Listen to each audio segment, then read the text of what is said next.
नम मधुरम चरितम मधुरम मधुरम वसनम मधुरम वलितम मधुरम चलितम मधुरम भ्रमितम मधुरम मधुराधिपति रखिलम मधुरम।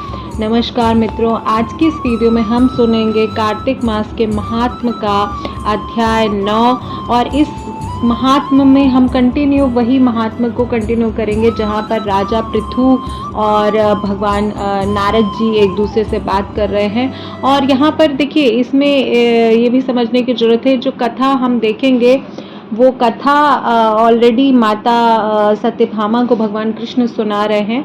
तो कथा इस प्रकार से है।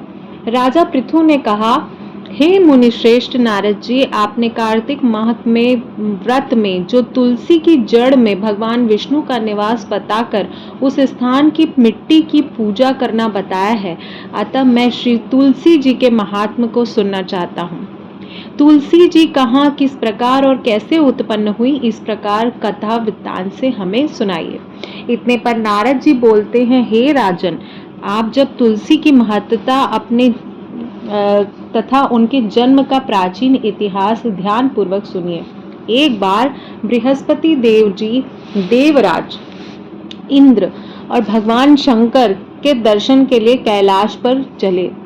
जब भगवान शंकर अपने वहां पर बैठे हुए थे और अपने भक्तों की परीक्षा लेने के लिए जटाधारी दिगंबर का रूप धारण कर उन दोनों के मार्ग को अवरोध करने लगे।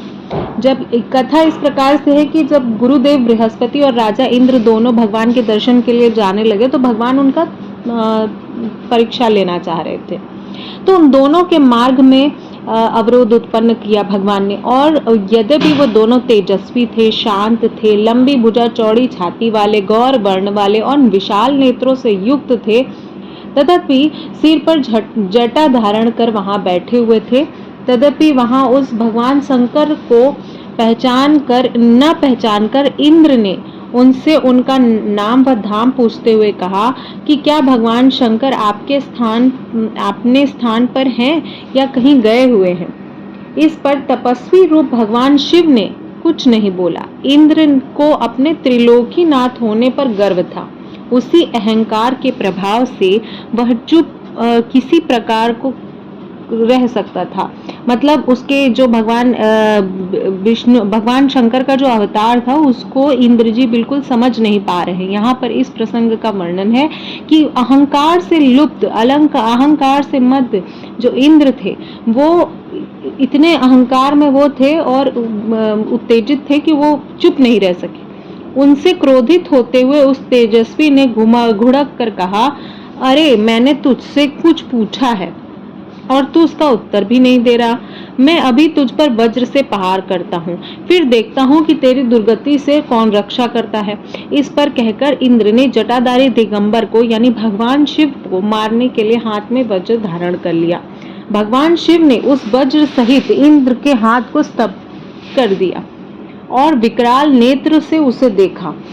उसी समय प्रतीत हो रहा था कि दिगंबर प्रज्वलित हो उठा है और वह अपने तेज से उन्हें जला देगा। भुजाएं स्तंभित होने के कारण इंद्र दुखित होने के साथ साथ अत्यंत कुपित भी हो गए।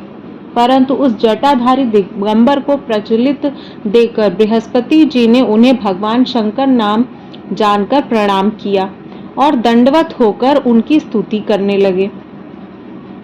क्योंकि जो भगवान बृहस्पति देव जी हैं उन्होंने भगवान का साक्षात्कार पा लिया और बृहस्पति भगवान बोलने लगे कि हे दीनानाथ, हे महादेव, आप अपने क्रोध को शांत कर लीजिए, इंद्र के अपराध को क्षमा कर दीजिए।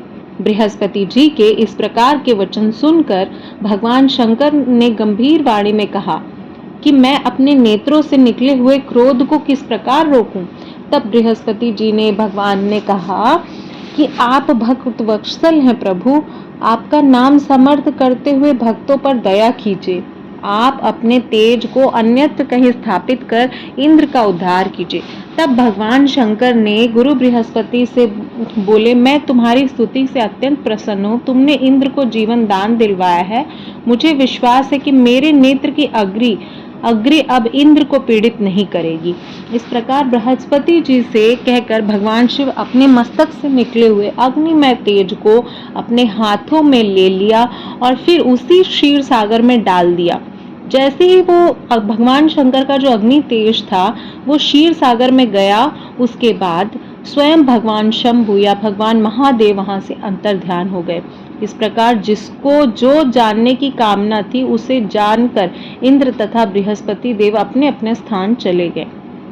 ये कार्तिक माह का बहुत ही महत्वपूर्ण प्रसंग है। उम्मीद करती हूँ आपको इस प्रसंग को सुनने में बहुत ही आनंद आएगा और ये कथा आज तक यहीं की थी।